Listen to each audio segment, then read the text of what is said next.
Hello दोस्तों, welcome back our AR academy पाकी YouTube channel. और आज हम लोग करने वाले हिस्ट्री का लेक्चर नंबर 3। और इस लेक्चर नंबर 3 के अंदर दोस्तों हम लोग करने वाले हैं कि जो हमारा रहने वाला है अगला चैप्टर, उस चैप्टर को हम लोग करने वाले हैं दोस्तों, ठीक है। और जो हमारा अगला चैप्टर रहने वाला है वो कौन सा चैप्टर है दोस्तों? तो तुर्क का जो आक्रमण है, यानी कि दोस्तों हम करने वाले हैं तुर्कों के द्वारा जो आक्रमण किया गया है उस आक्रमण को हम लोग कंप्लीट करने वाले दोस्तों। तो चलिए देखते हैं तुर्क का आक्रमण सबसे पहले कौन शुरू किया था और किस प्रकार किया था, उसको हम लोग देखने वाले हैं। क्या क्या तुर्क का आक्रमण था दोस्तों, ठीक है। तो आपको बताते हैं तुर्क आक्रमण में अगर बात करते हैं तो महमूद गजनवी की बात आता है दोस्तों, ठीक है। महमूद गजनवी, और ये महमूद गजनवी है कौन और कैसे आया भारत में, भारत पर आक्रमण क्यों करता था। अब दोस्तों अगर हम गजनवी की बात करते हैं तो सारे दोस्तों भाइयों के मन में एक ही सवाल आता है कि गजनवी लगातार 17 बार भारत पर आक्रमण किया था। वो कसम खाया था कि हम भारत पर लगातार 17 बार, मतलब लगातार हर प्रत्येक साल हम आक्रमण करेंगे, ऐसा वो कसम खाया था दोस्तों। ये तो आपको पता है। और उसके साथ साथ आप ये भी जानते हैं कि उसका जो 16वां आक्रमण रहा था वो भी कौन सा आक्रमण तो दोस्तों आप लोगों को पता है कि वो सोमनाथ टेम्पल के ऊपर जो आक्रमण रहा था वो बहुत ही खतरनाक आक्रमण रहा था दोस्तों, जो कि 1025 ईस्वी की आक्रमण थी। तो चलिए हम लोग देखने वाले हैं दोस्तों कि आखिर जो महमूद गजनवी था वो कौन है, कहाँ से आया और कैसे आया। तो जब दोस्तों हम लोग गजनवी की बात करते हैं तो हम लोग के दिमाग में सबसे पहले एक ख्याल आता है, गजनी का ख्याल आता है दोस्तों। और ये जो गजनी का ख्याल आता है उससे हमको ये समझ में आता है, ये जो गजनी है दोस्तों ये एक राजधानी के रूप में है। और ये जो राजधानी है सबसे पहले तुर्की में हुआ करता था, ठीक है। और लेकिन अभी अगर प्रेजेंट टाइम में बात करें तो ये अभी दोस्तों अगर प्रेजेंट टाइम की हम बात करेंगे तो अभी ये अफगानिस्तान में है। कहाँ पर है दोस्तों? अफगानिस्तान के अंदर है दोस्तों अभी प्रेजेंट टाइम में, ठीक है। अफगानिस्तान में प्रेजेंट है दोस्तों। और एक बात तो आप लोगों को पता है कि अफगानिस्तान के ऊपर तालिबानियों ने कब्जा जमाए रखा है। तो हम लोग बात कर रहे थे गजनी की दोस्तों, ठीक है। अब हम लोग बात करते हैं गजनी के बारे में कि आखिर गजनवी था कौन। गजनी तो हम लोगों ने जान लिया, लेकिन हम लोगों को ये पता नहीं है कि गजनवी था कौन दोस्तों। तो गजनवी का बात करते हैं तो गजनी के अंदर एक जो था नया वंश आया था, उस समय की बात कर रहे हैं, महमूद गजनवी के समय की बात करें दोस्तों।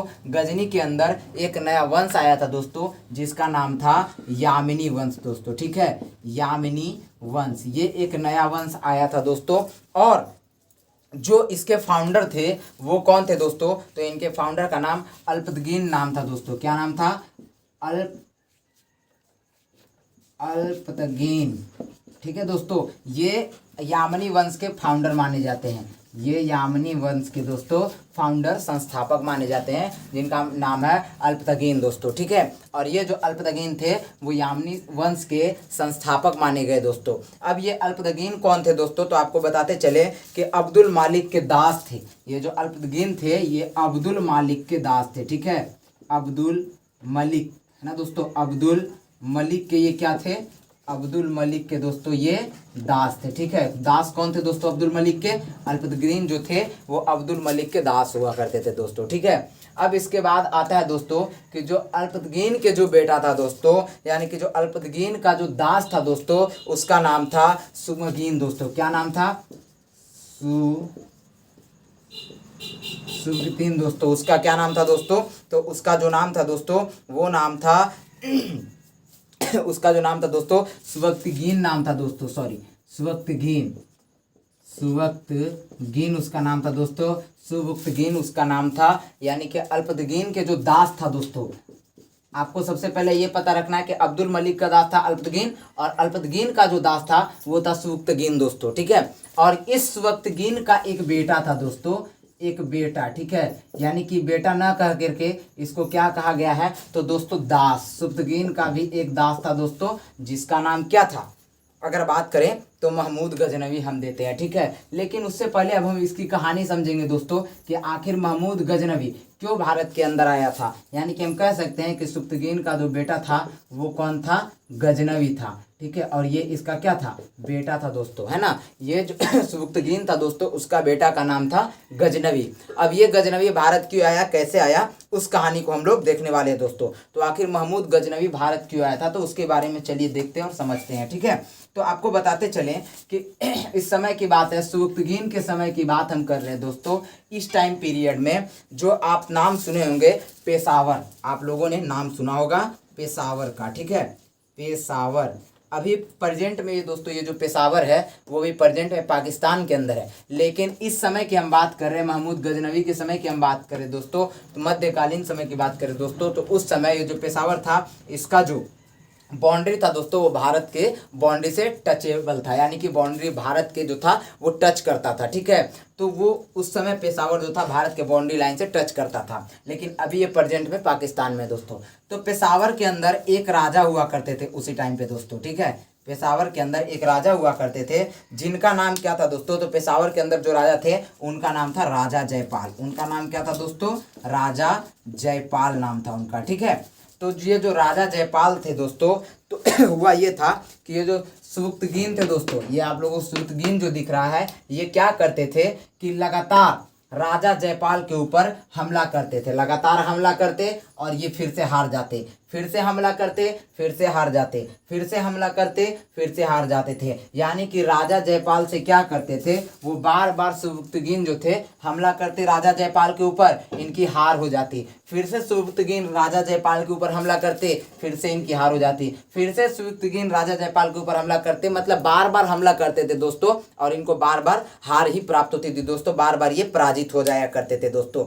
उस समय की बात है दोस्तों, राजा जो जयपाल था ये इनसे तंग होकर, इनसे आजिज होकर ये क्या किया दोस्तों कि 998 ईस्वी में जो था दोस्तों वो इसका क्या कर दिया दोस्तों, हत्या कर दिया।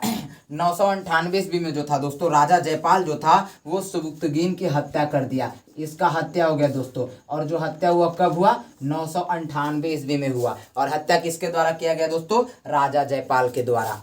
तो ये जो राजा जयपाल के द्वारा हत्या किया गया सुबुक्तगीन का, तो इसी समय 998 के ही समय में दोस्तों एक नया राजा आया गजनी का एक नया शासक बना जिसका नाम था मोहम्मद गजनवी। तो मोहम्मद गजनवी कैसे भारत आया दोस्तों, ये आपको पता चल चुका होगा। अच्छा दोस्तों, अगर उससे बात करें तो जो मोहम्मद गजनवी था, ये गजनवी इससे पहले कहाँ था, यानी कि गजनी में शासन करने से पहले दोस्तों, गजनी का राजा बनने से पहले दोस्तों, शासक बनने से पहले, वो इससे पहले गजनवी आखिर था कहाँ, तो आपको बताते चले दोस्तों कि इससे पहले जो गजनवी था दोस्तों, वो गजनवी खुरासान में शासन करता था एज ए राजपाल की तरह। ठीक है, ये इससे पहले खुरासान में शासन करता था दोस्तों। ठीक है, एज ए राज्यपाल। ठीक है दोस्तों, किस रूप में, राज्यपाल के रूप में खुरासान में क्या करता था, शासन करता था दोस्तों। लेकिन जब इनके पिता की हत्या हो गई तो फिर ये क्या किया कि 998 ईस्वी में दोस्तों गजनी का राजा बन गया दोस्तों, गजनी का शासक बन गया। तो ये इस तरह की कहानी थी दोस्तों जो कि आपको मैंने बताया है। अब हम लोग दोस्तों जो बात करने वाले हैं वो बात करने वाले हैं कि गजनवी जो था वो ये सोच लिया था दोस्तों कि मेरे पिताजी का हत्या हुआ है, ये कसम खा लिया था कि मैं प्रत्येक वर्ष, मैं हर बार भारत के ऊपर हमला करूंगा दोस्तों। आखिर भारत के ऊपर गजनवी का हमला करने का जो एम था वो किस तरह का था और उसका जो उद्देश्य था वो उद्देश्य क्या था दोस्तों, भारत के ऊपर गजनवी का बार बार हमला करने का उद्देश्य क्या था, तो उसके बारे में हम लोग देखने वाले हैं दोस्तों। तो सबसे पहले अगर दोस्तों हम लोग बात करते हैं तो आपको ये बता दें कि जो भारत के ऊपर जो सबसे पहला तुर्क आक्रमण हुआ था दोस्तों वो कौन किया था दोस्तों, तो अगर हम उसकी बात करें तो जो सबसे पहला तुर्क आक्रमण था दोस्तों वो सुबुक्तगीन के द्वारा माना जाता है। सबसे पहला जो तुर्क आक्रमण था भारत के ऊपर वो किसके द्वारा माना जाता है, तो सुबुक्तगीन के द्वारा माना जाता है दोस्तों। ठीक है, ये आपको हमेशा याद रखना है, नहीं तो बहुत सारे ऐसे बच्चे होते हैं जो गजनवी के द्वारा लिख देते हैं, तुर्क आक्रमण जो हुआ है वो गजनवी के द्वारा लिख देते हैं, लेकिन उससे पहले सुबुक्तगीन के द्वारा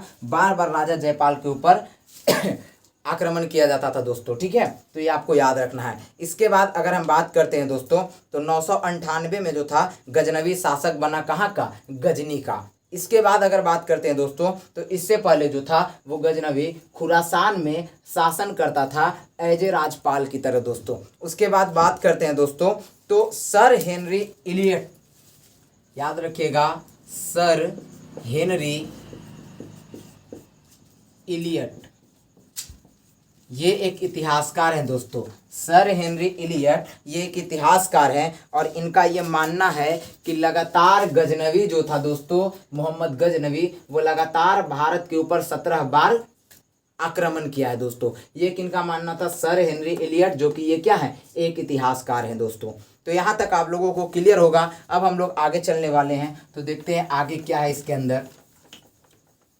अगर आप अच्छे से क्लास को कवर करते हैं दोस्तों तो आपको बिल्कुल अच्छे तरीके से कहानियाँ समझ में आएंगी, और जब आप कहानी समझ लेंगे तो आपके लिए ये टॉपिक बिल्कुल भी टफ नहीं रहने वाला है दोस्तों। आप बार बार प्रयास करें कहानी समझने की, और जैसे ही आप कहानी समझ जाइएगा आपके लिए ये टॉपिक बिल्कुल भी टफ नहीं रहेगा। तो चलिए हम लोग देखते हैं कि आखिर जो तुर्कों द्वारा आक्रमण हुआ वो आक्रमण महमूद गजनवी और उसके पिता सुबुक्तगीन के द्वारा हुआ था। तो अब हम लोग उसमें कुछ नई बातें पढ़ने वाले, नई चीज़ें पढ़ने वाले दोस्तों। और वो क्या पढ़ने वाले हैं दोस्तों, तो अगर हम बात करते हैं गजनवी की सबसे जो पहली अटैक थी दोस्तों, जो गजनवी द्वारा जो सबसे फर्स्ट अटैक था दोस्तों, फर्स्ट अटैक गजनवी के द्वारा जो फर्स्ट अटैक था वो कब हुआ था दोस्तों, तो वो हुआ था पेशेवर में। कहाँ पे किया गया था, पेशावर में किया गया था दोस्तों। और कब किया गया था, 1000 ईस्वी में किया गया था दोस्तों। और ये भी आपको बता दें कि किसके ऊपर किया गया था दोस्तों, तो राजा जयपाल के ऊपर। किसके ऊपर किया गया था, राजा जयपाल के ऊपर दोस्तों किया गया था। पेशावर में 1000 ईस्वी में राजा जयपाल के ऊपर फर्स्ट अटैक किया गया था। तो ये था दोस्तों। लेकिन यहाँ पर आपको बता दें दोस्तों कि यहाँ पर कोई भी रिजल्ट नहीं मिला था दोस्तों, ठीक है। यहाँ पे कोई रिजल्ट नहीं मिला, ना ही तो राजा जयपाल के इधर में चला गया ये जो, ना ही तो राजा जयपाल विजय प्राप्त किया, और ना ही तो ये जो गजनवी था, ना ही ये रिजल्ट प्राप्त कर पाया था दोस्तों। तो ये जो हुआ था, ये जो अटैक हुआ था, इससे किसी के तरफ दोस्तों विजय प्राप्त नहीं हुई थी। इसके बाद हम लोग बात करते हैं दोस्तों 1001 ईस्वी में। अब क्या किया, गजनवी जो था पहला अटैक 1000 ईस्वी में किया, लेकिन इससे किसी को नुकसान और किसी को फायदा नहीं समझ में आया दोस्तों। तो फिर जो था गजनवी द्वारा दूसरा अटैक 1001 ईस्वी में किया गया दोस्तों। और जो दूसरा अटैक था 1001 ईस्वी का दोस्तों, वो जो अटैक रहा ये कामगर निकला दोस्तों। ये जो 1001 का अटैक था दोस्तों, ये थोड़ा सा कामगर निकला। और क्या हुआ इसके अंदर कि जो महमूद गजनवी था, ठीक है, इस गजनवी ने क्या किया, ये जो राजा जयपाल था, इस राजा जयपाल को क्या कर दिया, युद्ध में पराजित कर दिया दोस्तों। क्या कर दिया, युद्ध में पराजित कर दिया। किसको, राजा जयपाल को। और पराजित करके, ऐसा नहीं है कि ये पराजित करके राजा जयपाल को मार दिया, नहीं दोस्तों, बिल्कुल भी पराजित करके राजा जयपाल को नहीं मारा, बल्कि क्या कहता है कि हम छोटे मोटे राजा को नहीं मारते हैं।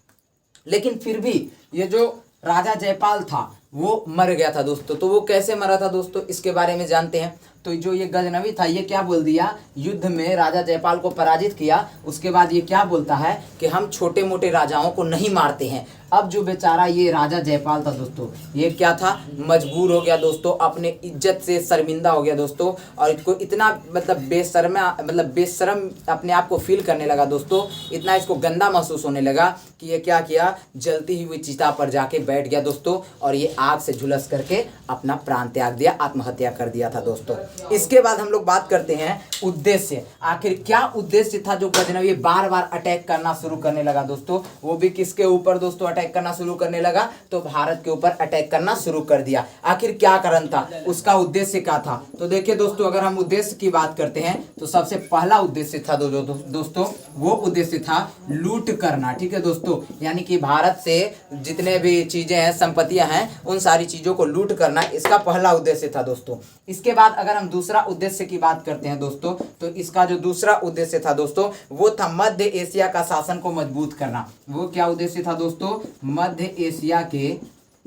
एशिया के शासन को क्या करना, मजबूत करना। मध्य एशिया के शासन को मजबूत करना दोस्तों, ये जो था उसका दूसरा उद्देश्य था दोस्तों। पहला उद्देश्य क्या था, लूट करना, दूसरा उद्देश्य मध्य एशिया के शासन को मजबूत करना। यहाँ तक आप लोगों को क्लियर होगा दोस्तों। अब उसके बाद हम लोग जो देखने वाले दोस्तों, तो यहाँ पर याद रखिएगा कि ये जो महमूद गजनवी था, महमूद गजनवी को क्या कहा जाने लगा था दोस्तों, तो यहाँ पर महमूद गजनवी को मूर्ति भंजक कहा जाने लगा था दोस्तों। और मूर्ति भंजक क्या होता है दोस्तों, तो उसको समझिएगा, ये बहुत ही अच्छा चीज़ है, बहुत ही अच्छा पॉइंट है कि मूर्ति भंजक क्या है। यहाँ पर बहुत सारे बच्चों को डाउट हो जाता है। तो मूर्ति भंजक दरअसल होता ये था दोस्तों कि ये जो गजनवी था, ठीक है, आपको पता है कि मुस्लिम धर्म में क्या होता है, मूर्तियों की पूजा वगैरह नहीं होती है दोस्तों, ये आप लोगों को अच्छे से पता है। लेकिन ये क्या करता था, भारत के अंदर लूटपाट करता था, और इसको किसी ने खबर दे दिया कि भारत के अंदर जो मंदिरें हैं वहाँ पर सोने, हीरे जवाहरात, पैसे वगैरह बहुत सारे मिलते हैं। तो ये क्या किया दोस्तों कि टारगेट मंदिरों को लेना शुरू किया,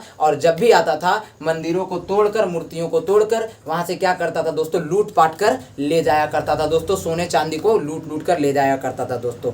एक चीज़ और अगर आपको बताते चले दोस्तों कि ये जो था जब लूट पाट करके ले जाया जाता था दोस्तों, तो ये आता तो बहुत आसानी से था, लेकिन वो जो लूट पाट कर सोना चांदी को ले जाया जाता था वो बहुत ही जल्दी लेके जाया जाता था दोस्तों, ताकि इसके साथ कोई गड़बड़ी ना कर दे, इसके साथ दोबारा कोई लड़ाई ना शुरू कर दे, विद्रोह ना शुरू कर दे दोस्तों। इसके चलते वो आता तो आराम से था, लेकिन जाता बहुत जल्दी था। और इसका मूर्ति भंजक किसे नाम दिया गया दोस्तों, क्योंकि ये मंदिरों के अंदर मूर्तियों को क्या करने लगा दोस्तों, तोड़ने लगा था, तोड़ना फोड़ना मूर्तियों को शुरू कर दिया था, इसलिए इसको क्या बोला गया, मूर्ति भंजक बोला गया था। अब इसके बाद आगे बात करते हैं दोस्तों। तो आपको पता है कि ये 1001 से लेकर 1027 तक में टोटल कितना अटैक किया था, 1001 टू 1027 तक में दोस्तों ये टोटल अटैक जो किया था वो इसका टोटल अटैक 17 छोड़ा दोस्त, ठीक है। और 17 में से सबसे जो मेन अटैक था दोस्त, वो सबसे मेन अटैक था 16वां अटैक दोस्तों। और वो कब का था, तो वो जो 16वां अटैक था दोस्तों वो 1025 ईस्वी का था, जो कि सोमनाथ टेम्पल के ऊपर किया था। और जो सोमनाथ टेम्पल के ऊपर किया था दोस्तों अटैक, वो जो सोमनाथ है वो सोमनाथ कहाँ है दोस्तों, तो गुजरात के अंदर। कहाँ पे है दोस्तों, गुजरात के अंदर, ठीक है। तो अब हम लोग देखने वाले हैं कि जो इसका मुख्य अटैक रहा है उसके बारे में हम लोग देखेंगे कि इसका आखिर मुख्य अटैक क्या है, मेन अटैक्स क्या है, उसको हम लोग देखते हैं दोस्तों, ठीक है। महमूद जो गजनवी है उसके द्वारा जो मुख्य जो भी लूटपाट किए गए, जो भी अटैक किए गए भारत के ऊपर, उसको देखेंगे और समझेंगे कि क्या और कौन कौन सा मुख्य अटैक है जिससे क्वेश्चंस आते हैं एग्जाम में।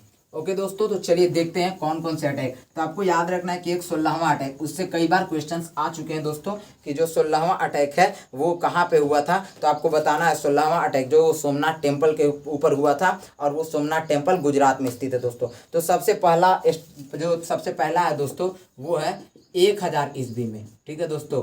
और ये 1000 ईस्वी में क्या हुआ था वो तो आप लोग को पता है।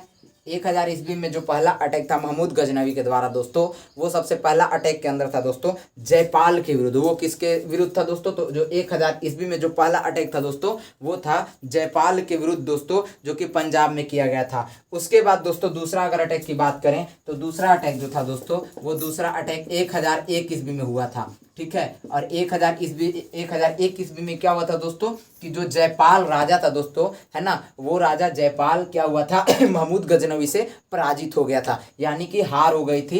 1001 में अगर हम कहें तो जयपाल की हार हो गई थी, ठीक है दोस्तों, जयपाल की हार हुई। वो भी किससे दोस्तों, तो महमूद गजनवी से हार हुई थी। और जो 1000 ईस्वी था दोस्तों वो जयपाल के विरुद्ध ही युद्ध हुआ था, ठीक है। जयपाल के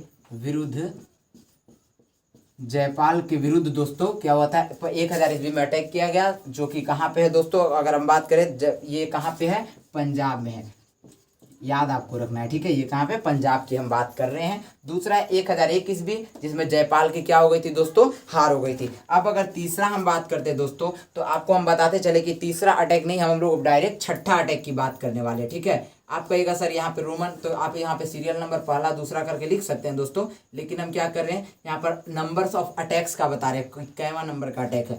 एक हम लोग दोस्तों देखते हैं छठा नंबर का अटैक। और जो छठा नंबर का अटैक में रहने वाला दोस्तों वो क्या था, 1008 से 9 ईस्वी के बीच हुआ था, और कहाँ पे, आनंदपाल पर हुआ था, ठीक है। तो आपको बता दें 1008 से 9 ईस्वी के बीच हुआ था दोस्तों, और वो किसके ऊपर हुआ था, तो आनंदपाल के ऊपर हुआ था। आनंदपाल के ऊपर अटैक हुआ था दोस्तों। और ये आनंदपाल कौन था दोस्तों, तो ये भी एक राजा था जो कि जयपाल का पुत्र था। किसका पुत्र था दोस्तों, जयपाल का पुत्र था। ये आनंदपाल जो था दोस्तों वो जयपाल का पुत्र था। इसके बाद अगर हम दोस्तों बात करते हैं तो जो आपका अगला अटैक है वो है 12वां अटैक दोस्तों, ठीक है। और ये 12वां अटैक क्या है दोस्तों, तो 1018 टू 19 ईस्वी की बात है दोस्तों। और 1018 टू 19 में जो अटैक था दोस्तों वो मथुरा कन्नौज क्षेत्रों पर हुआ था दोस्तों, ठीक है। मथुरा और कन्नौज क्षेत्रों पर हुआ था दोस्तों। ये जो अटैक हुआ था मथुरा और कन्नौज क्षेत्रों पर हुआ था, क्योंकि ये दो जो क्षेत्र हैं वो मंदिरों के लिए काफ़ी फेमस क्षेत्र थे दोस्तों। और ये जो महमूद गजनवी था वो मंदिरों के ऊपर लूटपाट किया करता था, मंदिरों के जो अंदर मूर्तियाँ थी उसको तोड़ा फोड़ा करता था, और उनसे जितने भी सोने हीरे जवाहिरात होते थे दोस्तों उसको लूट करके क्या करता था, लेके चला जाया करता था अपने गजनी की राजधानी में, अपने गजनी राजधानी में ले जाया करता था दोस्तों। इसके बाद जो इसका 16वां अटैक है दोस्तों, वो 16वां अटैक कब का है? 1025 ईस्वी का अटैक है दोस्तों। और वो कौन सा? सोमनाथ टेम्पल की बात करते हैं दोस्तों। वो जो अटैक था वो सोमनाथ टेम्पल का अटैक है। और ये जो सोमनाथ है दोस्तों, ये आपको कहाँ पे पाया जाता है? तो दोस्तों सोमनाथ जो है वो गुजरात के अंदर पाया जाता है। ठीक है, गुजरात में सोमनाथ टेम्पल है। और सोमनाथ टेम्पल के ऊपर क्या किया था? 1025 ईस्वी में अटैक किया था दोस्तों। और यहाँ से अटैक करके जितने भी हीरे जवाहिरात थे सब लेकर के अपने गजनी में चल जाने का प्रयास किया और चला भी गया था दोस्तों। इसके बाद हम बात करते हैं तो 1030 ईस्वी में क्या था दोस्तों? 1030 ईस्वी में जो महमूद गजनवी थे, उन गजनवी की क्या हो गई? मृत्यु हो गई दोस्तों। 1030 में गजनवी की क्या हो गई थी दोस्तों? तो 1030 ईस्वी में गजनवी की मृत्यु हो गई थी। ठीक है, तो ये आपको याद रखना है कि जो 1030 ईस्वी थी उसमें गजनवी की क्या हो गई थी? मृत्यु हो गई थी दोस्तों। तो इस प्रकार से गजनवी का पूरा कहानी हम लोगों ने पढ़ लिया। अब इसके आगे हम लोग पढ़ने वाले नेक्स्ट लेक्चर में। तो आप लोग इसमें जिसको कोई अगर डाउट रह गया हो दोस्तों तो आप ज़रूर कमेंट कर दें ताकि हम आपके डाउट को दूर कर सकें। और जो दोस्त अभी तक हमारे चैनल पे नए हैं, जो भाई हमारे अभी तक हमारे चैनल पे नए हैं, वो हमारे चैनल को सब्सक्राइब कर दें और बेल आइकन प्रेस कर दें। और हमारे वीडियो अच्छी लगे तो लाइक करें, कमेंट करें और शेयर करें अपने दोस्तों तक। सो मिलते हैं दोस्तों नेक्स्ट लेक्चर के साथ। Thank you.